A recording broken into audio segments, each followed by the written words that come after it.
You ever find yourself struggling with whether to keep something, finish it, or throw it away? That's the concept of sunken cost. And today in this video, I'm going to share with you a little bit of my journey to begin to release things that I was hanging on to in my life that no longer served me, from food to alcohol to clothes, really and truly, even negative thoughts. Make sure you're subscribed to the channel. Grab my guide at lowertoxiclife.com. Sunken cost. Have you ever heard that phrase? Sunken cost. Sunken cost is a cost that's already been incurred and that cannot be recovered. And yet we have a tendency to want to hold on to things, squeeze things for all that they're worth, and make sure that nothing goes to waste.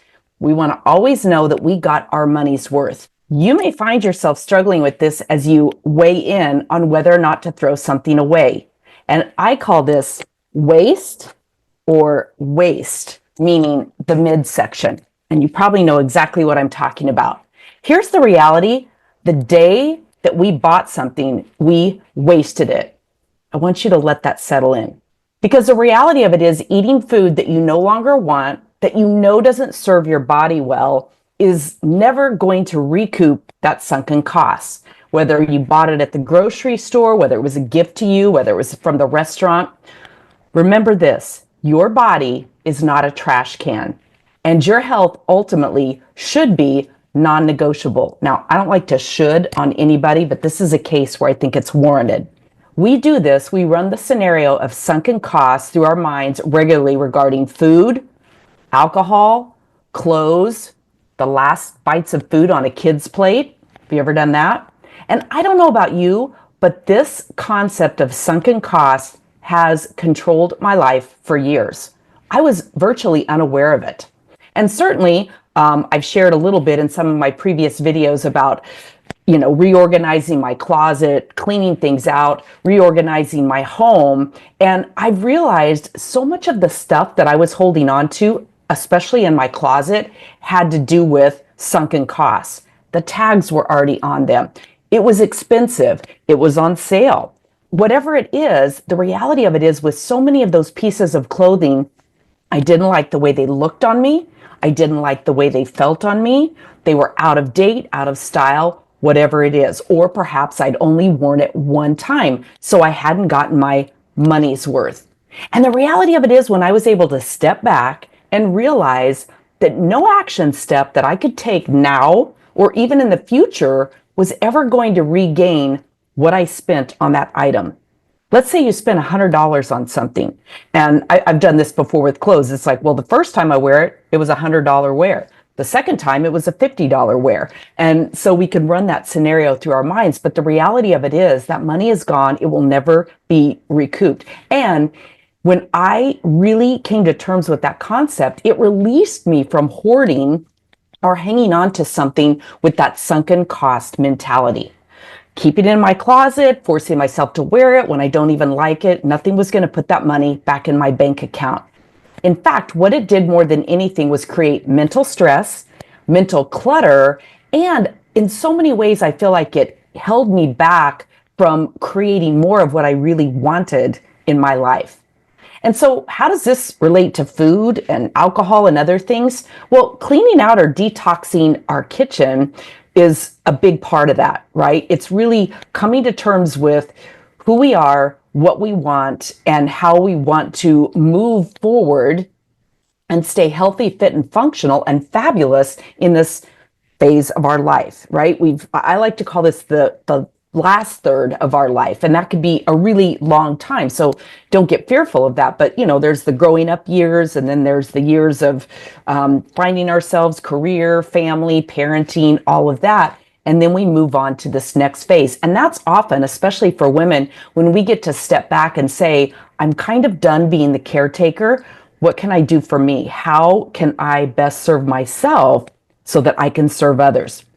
You know me, coming from the airline industry, I really truly do love the concept of put your own oxygen mask on first.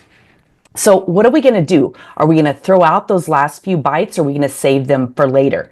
Now, it's funny. I really revisited this scenario recently when I was on a trip. I was out to dinner with a group of friends, and some beverages were ordered. They were non-alcoholic, but they were filled with sweeteners and different things like that. And one of them was ordered for me. And once I tasted it, I could taste all the extra sugar. I could taste probably the high fructose corn syrup. And I was very aware of chemicals and things in that beverage that didn't serve my body well. So I took a few obligatory drinks of it, and I thought, I'm going to just step away from this.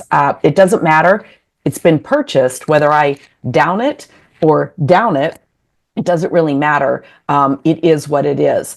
And so I was aware of that. And then a friend of mine who had also ordered one at the end, she said, "Are you going to finish that?" And I said, "No." And she said, "Well, I'm going to take it then because I don't want it to go to waste." And I thought to myself, that is really interesting. And of course, I wasn't going to lecture her or, get into anything like that. But I found it really interesting. And that's what kind of brought this back up for me, that I wanted to share with all of you, is that concept of sunken costs. Now, one area that we can get bogged down in it with sunken costs are relationships. We don't get to choose our family, but we do get to choose our friends. But most specifically, we also get to choose how we're going to invest our time and energy, and with whom we're going to do that. You may think, gosh, but this person has been my friend forever. But the reality of it is, I believe that friendships and relationships are reason, season, and lifetime. So that's where sunken cost comes into play with that. Who are you holding on to because you feel an obligation because of past alliances, a past working relationship, or whatever it is? I want you to really begin to think about, if you were to have an elegant birthday party and you were going to pay for everyone, and the ticket cost was $500 a plate. That would be the cost of this dinner, $500 a plate. And let's say you have a $5,000 budget, including you. Who would be the other people that you would fill in those seats? A $5,000 budget, that's 10 people. If you could invite 9 people, or maybe even bring that down, who would be the 5 people closest to you that you would invite, and why? And then look at those other people who you might choose to exclude. That doesn't mean you have to throw them away as a sunken cost, but it really can become helpful to assist us in figuring out who and how we're going to invest our time. So look around us, look around your own environment.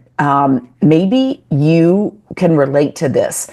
Where have you, or are you paying for your past choices, the money that was already spent with choices that you're making today? So that's one of the things that I love in detoxing and lowering the toxins in our life. We start with our refrigerator, our pantry, our cabinets. Then we move on to other areas, our personal care products, our closets, all of the stuff that surrounds us that can really, truly bog us down. And it's really funny when you begin to do this, and I really encourage you to, because I'm a big habit stacker. Take one area at a time. Just open up one cabinet and look in there. Maybe start with your spice cabinet. Look in there and say to yourself, how old is this spice? How old is this sauce? Yeah, there's still 3/4 of a bottle left, but is it healthy? Is it nutrient dense? Is it what I want to be putting in my body today? Because again, remember, the cost, no matter what, you're not going to regain it. You may be inclined to think, oh, I'll just finish this off instead of throwing it away. So I want you to please write this down. Sunken cost. Make it a sticky note, put it on your refrigerator, put it on your pantry, put it on your closet. Because each time you hesitate to discard something and are conflicted because one side of you says, this is not something that serves my health or my self-image, but the other side of you says, yeah, but you've already purchased it. That's the time that you want to revisit that sticky note. And really, I was aware of this, and my girlfriends and I used to talk about this when our kids were little, when we would, pick up their plates and there was still food left on it. We always say, oh, finish that, finish those last few bites, because we don't want it to go to waste. Again, waste in the trash can, or waste around our waist. That's an important part of it. And sometimes we can go back to our own childhood and visit scarcity mentality, scarcity around money. That was a big thing for me. feeling like there was never going to be enough. And the funny thing is, I really didn't grow up with the need for that type of scarcity in my life. I never lacked for anything. I overheard a conversation that my parents had when I was about 10 years old, and it created this fear for me of money. And it's sad but true. I've carried that with me for a lot of my life. So what are you going to let go of today? What sunken cost are you going to release? Drop it in the comments. Make sure you're subscribed to the channel so you don't miss any of the other fun videos coming up to help you deal with issues that most of us struggle with. And grab my guide over at lowertoxiclife.com.